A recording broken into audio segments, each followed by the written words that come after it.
The Omnipotent Self, a study in self-deception and self-cure by Paul Bousfield. Part 2, Practical Applications. Chapter 11, Readjustment of Objectives. In the last chapter, we described a process of self-assistance of the kind which should be applied by any person to any narcissistic manifestation he may desire to improve. In the present chapter, we are going to deal with a method of treatment which is by no means necessary in all cases, but is very necessary in a large portion of them. We must bear in mind that the narcissist's inability to realize distinctly the difference between fantasy and fact will often lead him to suppose possible that which is impossible in the ordinary affairs of everyday life, and to ignore difficulties which may really be insuperable, which stand in the way of his aims and projects.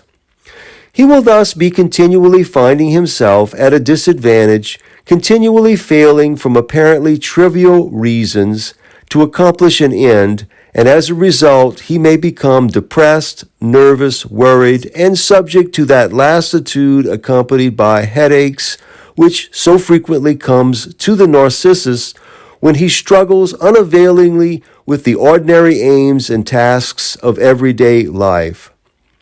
Moreover, not only does he fail to recognize the difficulties in the way of any particular task, but he fails to recognize the fact that two projects which he has in mind may be incompatible with one another. Or he fails to recognize the great time factor, which I have mentioned before, and tries to condense more work and more visible results into a given period than is humanly possible. This type of narcissus is always considerably addicted to daydreams, with which, however, we shall deal in a further chapter. For the present, we are going to restrict ourselves to the question of arranging his aims and wishes on a sound and possible basis. In the first place, let it be understood that although the method of treatment so far carried out may have made clear to the patient the origin and development of his fantasy thought and fantastic aims, there yet remains the breaking of the habit, and this is rendered far more easy if we attempt to substitute another habit of a different nature. Let us further impress upon him the fact that a frequent examination of his aims in a directive manner by the method about to be discussed is in itself an exercise in directive thinking, helping to form a habit opposed to a former habit of fantasy thinking.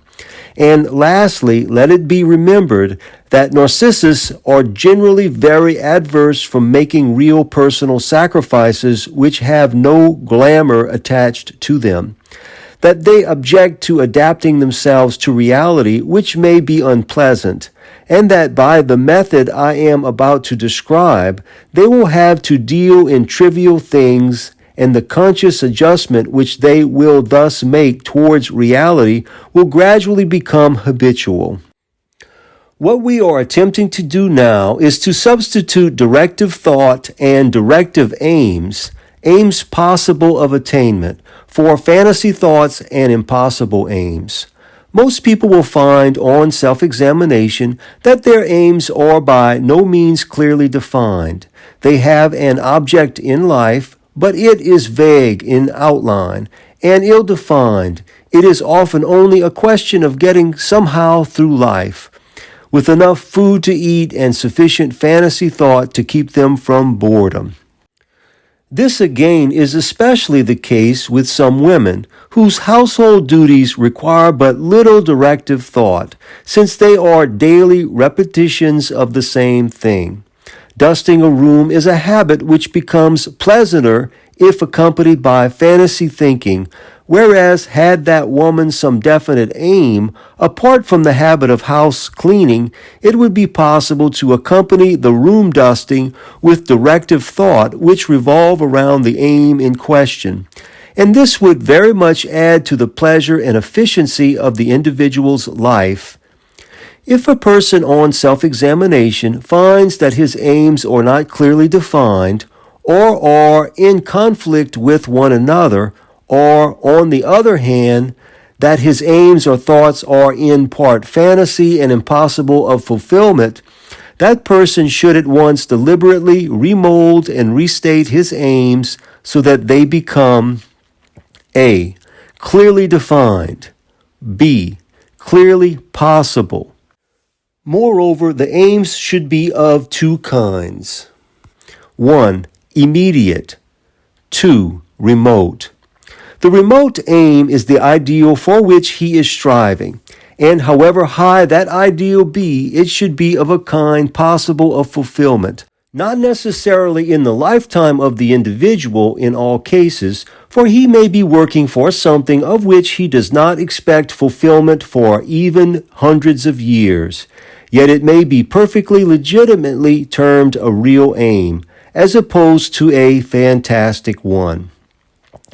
Now, the first thing which the individual should bear in mind is that an immediate aim should always be in harmony with the remote aim. Let it also be borne in mind that when we state that the aims should be clearly possible, we do not only mean that the aims should be possible from a point of view of external environment and circumstances, but also having regard to the patient's own intelligence, willpower, education, and physical health. In other words, possible in the case of this particular individual. Now let us consider in detail the further course to be pursued by the person who proposes to treat himself on these lines.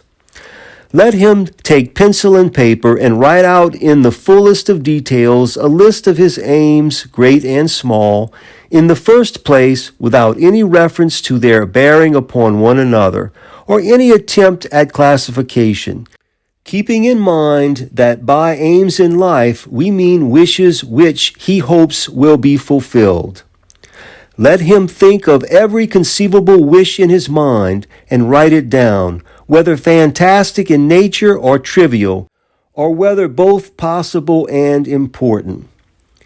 In the next place, let him see that this list is written so clearly and accurately that each of the aims is well defined and without ambiguity.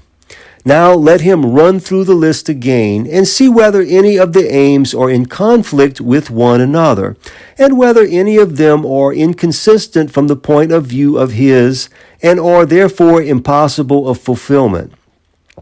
Let him put his pencil definitely through each impossible aims and cut them out of his life with as full a realization as possible of the fact that they are nothing but dreams, that he never consider them again, that he must not regret them, for that is mere infantile crying after the impossible.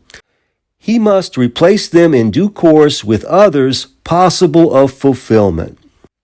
Now let him take the revised list and separate it into two divisions, writing the aims down again under the two headings.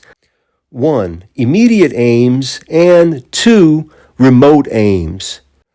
Here he will have to bear in mind one of his chief faults if he be strongly narcissistic.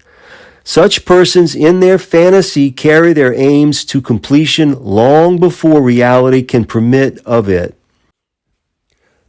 The time factor is not realized, and hence they have a great tendency to confuse remote aims with the immediate aims, in their desire to see immediate results. Hence, also, because they cannot soon see such results, they give way to despair, become depressed, and have the tendency to regress to the infantile characteristics to which I have already referred. Here lies the importance of dividing the aims into immediate and remote. For as soon as the individual's mind has grasped the fact that an aim is necessarily remote and therefore impossible of immediate fulfillment, he is much more able to adjust himself to these facts and pay real and undivided attention to the immediate present. Apart from the fact that sorting and adjusting of the aims relieves the mind of many previous conflicts, it acts as a stimulus to a considerable amount of directive thinking, and the patient will be surprised at first to find the amount of time it is possible to spend in a really useful recasting of his life interests. It was not until the author himself took pencil and paper and classified his own aims and put down the points for and against each and attempted to see the disharmonies existing amongst them that he realized the full value of this procedure. It might be thought that in a very short period, any person could put down all his aims and that but little modification would take place in them from day to day. This, however, is very far from being true, as will be seen by anyone who carries out this method fully. Perhaps at this point, the details taken from a case of a woman suffering from a nervous breakdown, in which I used this method as a subsidiary form of treatment, may not only be of interest, but will also throw some light on the practical working of the method. I may mention that her chief troubles were insomnia, constant worrying, great depression, and the inability to settle down to work of any kind. In the first place, this patient commenced by stating that she had no aim in life at all. She had to admit, however, immediately after, that she had at least the aim of wishing to get well, or otherwise she would not have come to me.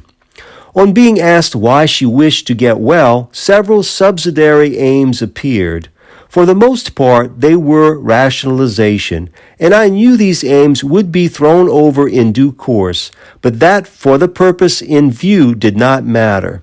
I told her to go home and write down her aims in the manner I have just indicated. The following was the list brought to me on the next day. 1. To be well. 2. To be married. 3. To become a doctor.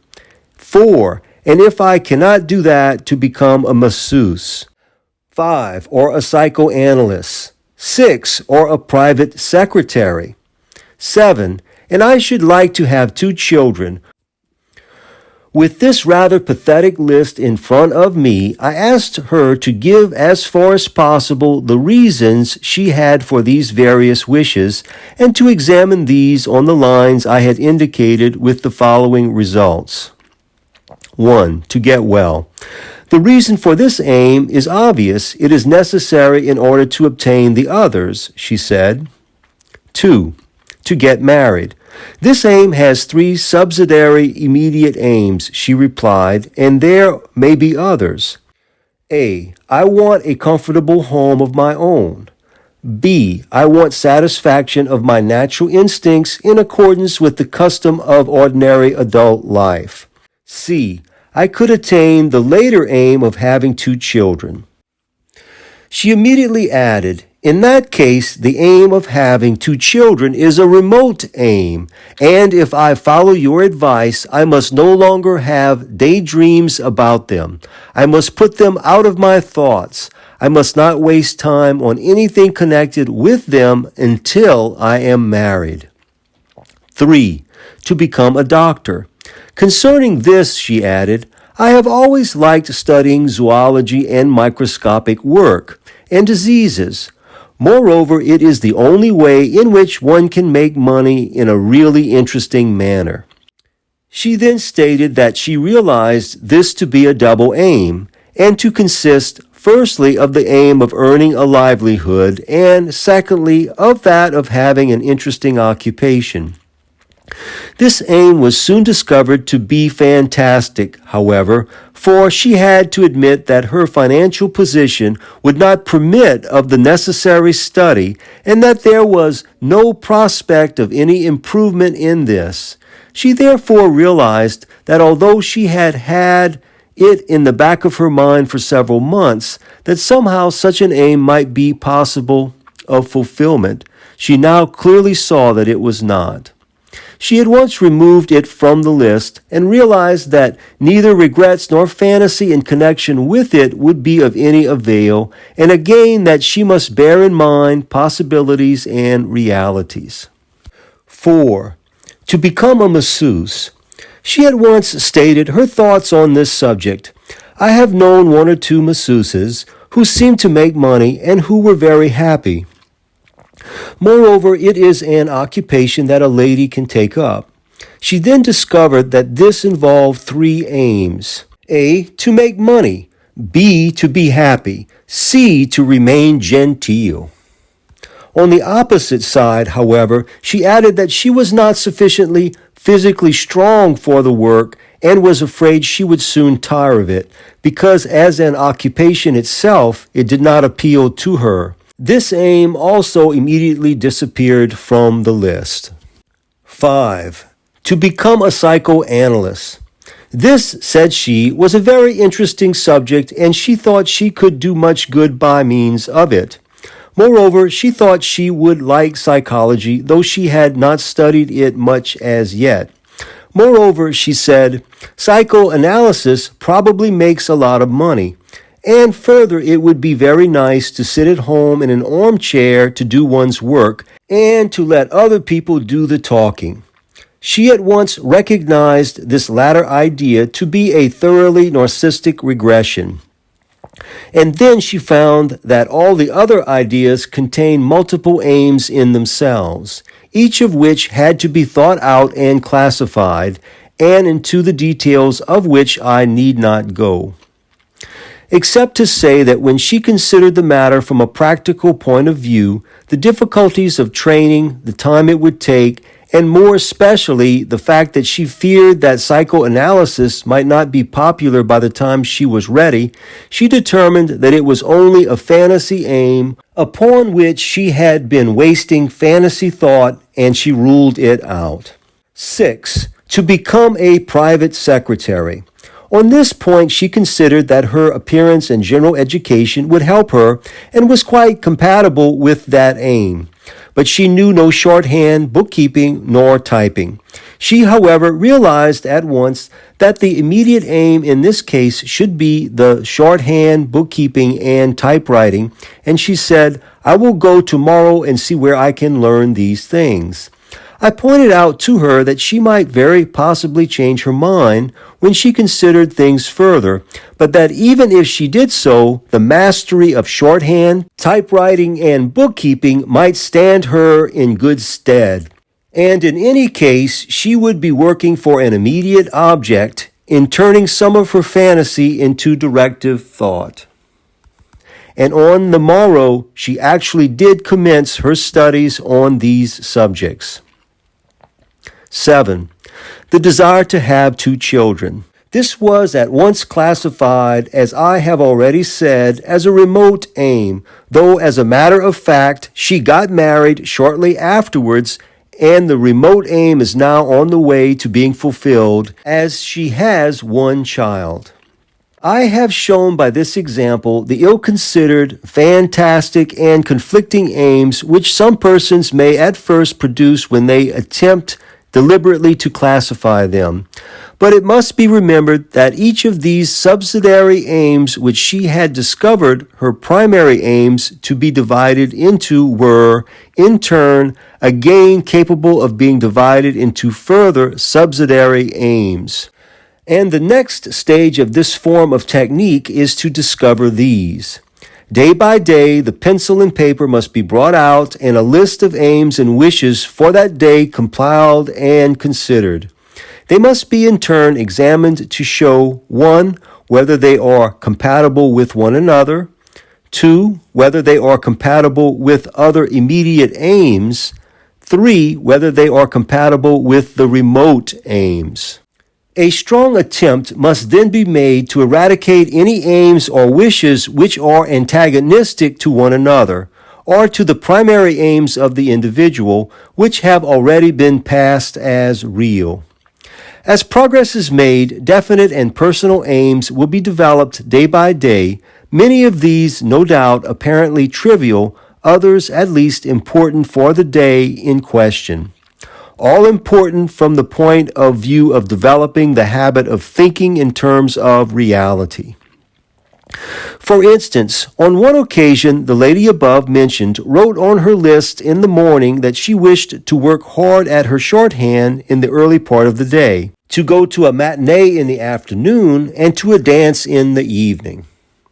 On consideration, however, she came to the conclusion that the dance in the evening following after the day's work and entertainment would probably interfere with her next morning's work, and it was not, moreover, compatible with the immediate aim of regaining complete health at the earliest possible moment.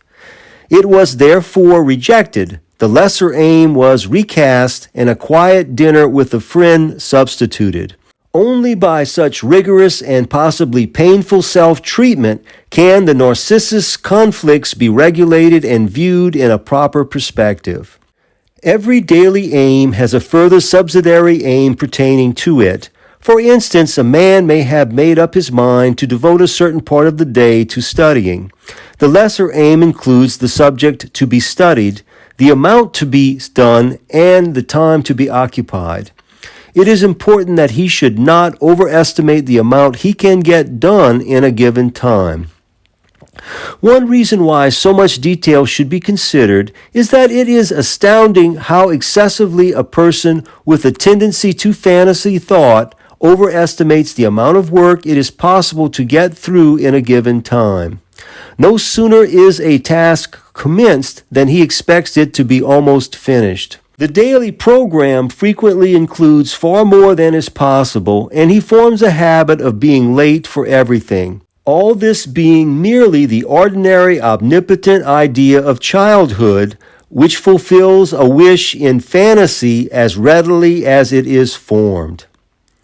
I must now give a warning that those who follow this method are, at first, nearly always extremely impatient for results, for this very reason that they do not realize the time factor, and they must realize and consciously and patiently accept inevitable delay, with the assurance that if they can overcome their narcissism sufficiently to persist in the method, they will steadily and gradually develop a habit, an attitude of mind which devotes its energy to directive thought, to real aims, and to displacing from themselves the fantastic Melanie which was there before.